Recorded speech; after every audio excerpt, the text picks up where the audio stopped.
안녕하세요. 선진국 국민들이 왜 소비 수준을 줄이고 가난한 사람처럼 되게 아끼고 절약하며 살겠습니까? 그렇게 살아야 그들이 노년에 풍요롭게 산다라는 걸 알기 때문입니다. 우리가 잘 알고 있는 스웨덴이나 덴마크나 독일에 있는 그 유럽인들은 연봉을 1억 5천, 2억, 3억 받아도 연봉 한 3천만 원 정도 받는 사람처럼 되게 살아갑니다.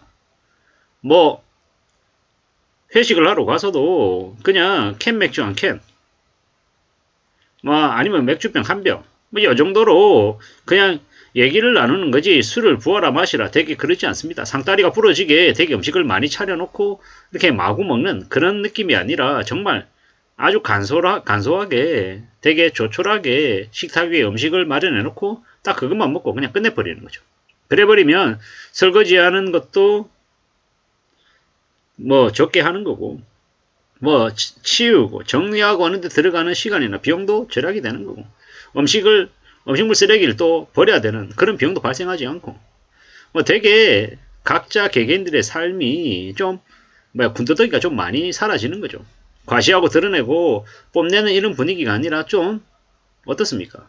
좀 단촐하게 조촐하게 사람들과의 관계를 좀 더 중시하고 경험을 좀 더 중요하게 생각하는 이야기를 좀 더 많이 하는 이제 그런 분위기로 바뀌어가는 거죠. 그런 삶이 훨씬 더 멋있고 이제 좀 본받았으면 좋겠다라는 생각이라는 거죠. 이게 좀 더 좋을 것 같습니다. 우리가 이제 현실에서 이제 되게 좋은 방향으로 되게 성장하고 되게 나아지는 삶을 사는 사람들은 티내지 않고 절제하고 조용히 자신의 삶을 좀 잘 꾸려나가는 사람들인 겁니다. 그들은 여유를 가지고 자신이 잘 아는 분야에만 투자를 하고 투자를 했으면 잊어버리고 오랫동안 기다릴 줄 아는 인내심을 내보이며 살고 그렇게 지냅니다. 그러다 보니까는 그들은 여유가 좀 더 생길 수밖에 없죠. 자신의 생업에 정말 최선을 다하고 함부로 욕심 부리지 않고 탐욕 같은 거 부리지 않고 그렇게 살기 때문에 삶이 좀 더 안정적입니다. 그런 모습을 그런 삶을 가지고 있는 선진국 국민처럼 살아가고 싶다라는 생각을 요즘 와서 좀 더 많이 해봅니다. 그래야 노년에도 휘둘리지 않고 삶이 좀 그래도 평온하지 않을까라고 생각하는 거죠. 그렇게 지내는 게 좀 더 좋을 것 같습니다. 우리가 너무 수월하게 너무 쉽게 좀 만만하게 뭔가를 생각할 필요는 없는 것 같습니다. 착실하게 차근차근 준비하고 또 준비하면서 삶을 살아가는 게 제일 좋을 것 같습니다. 그렇게 지내는 게 좀 더 괜찮을 것 같다라는 말씀을 드립니다. 그게 훨씬 더 좋지 않을까라고 생각하는 거죠.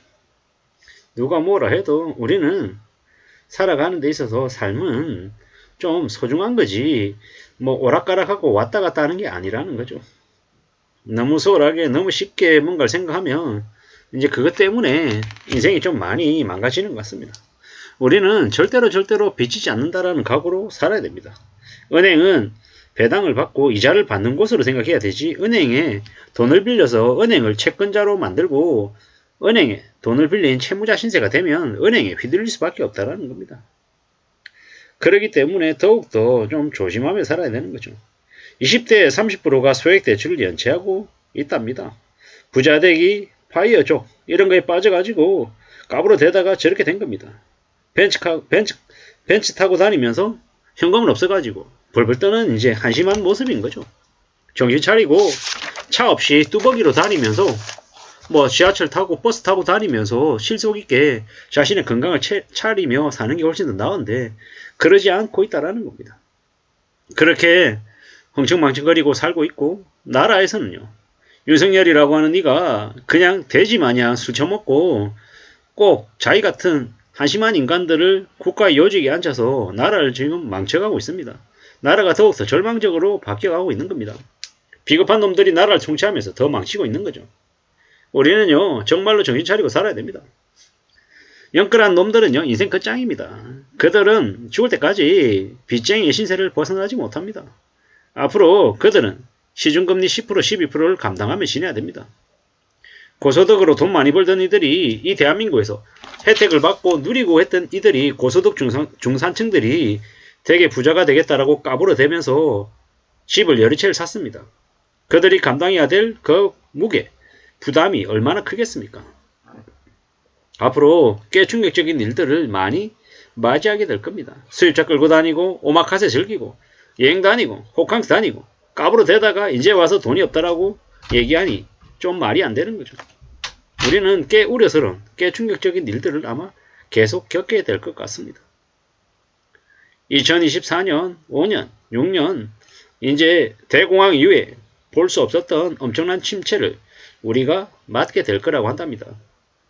앞으로 주가가 2000이 아니라 1000도 무너질 수 있다라고 생각하고 언제든 그런 위기가, 위협이 생길 수 있다라고 생각하고 어떻게 대응해야 될지 궁리하며 사는 게 필요할 것 같습니다.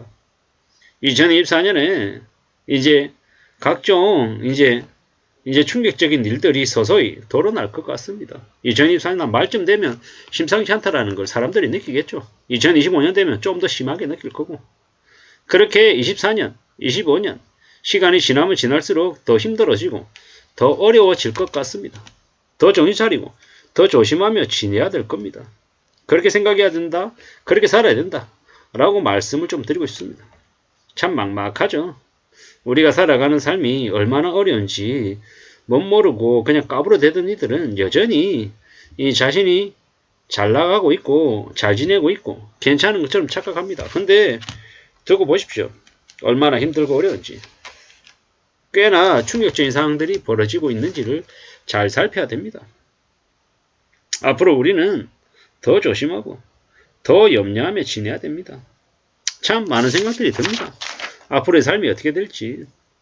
우리가 설국열차라고 하는 이 영화가 있습니다. 태어날 때부터 꼬리칸에 태어난 이들은 짐칸에서 앞으로 전진하고 싶어 하지만 정말로 쉽지 않습니다. 그런데 앞칸에서 태어났다라고 하면 태어날 때부터 여유 부리며 사는 거죠. 누가 그러더라고요. 미국에서 태어나면 저 아프리카에 태어난 것보다 가만히 있어도 그냥 20배, 40배 더 번다고 합니다. 그게 세계의 규칙이라고 하네요. 무슨 얘기를 하고 싶은 거냐? 태어날 때부터 이 세상은 불공평하다라는 겁니다. 그래서 흙수저로 태어나면 믿을 구석이 없기 때문에 스스로 더 애쓰고 노력해서 어떻게든 현금을 저축을 해서 자기의 현금성 자산을 확보해야 된다라는 겁니다. 그래야 스스로 일어설 수 있을 것 같습니다. 참 많은 생각들이 듭니다. 앞으로 우리는 어떻게 살아야 될까? 참 살기가 어렵다, 막막하다라는 것. 그리고 우리가 살아가는 이 답답하고 뻔한 일상들을 잘 견디고 하루하루를 잘 지내야, 그래야 앞으로의 우리의 삶이 조금이나마 전진할 수 있을 거라는 거, 나아질 수 있을 거라는 걸 절대로 잊어서는 안 될 것 같습니다. 선진국의 국민들이 젊었을 때 절약하고 성실하게 산 덕분에 노년에 풍요롭게 산다라는 걸 우리는 잊어서는 안 되겠습니다. 우리도 노년에 풍요롭게 여유롭게 살기 위해서는 어떻게 해야 된다? 젊을 때부터 성실하게 저축하며 살아야 된다라는 이야기를 하고 싶었습니다. 이상입니다.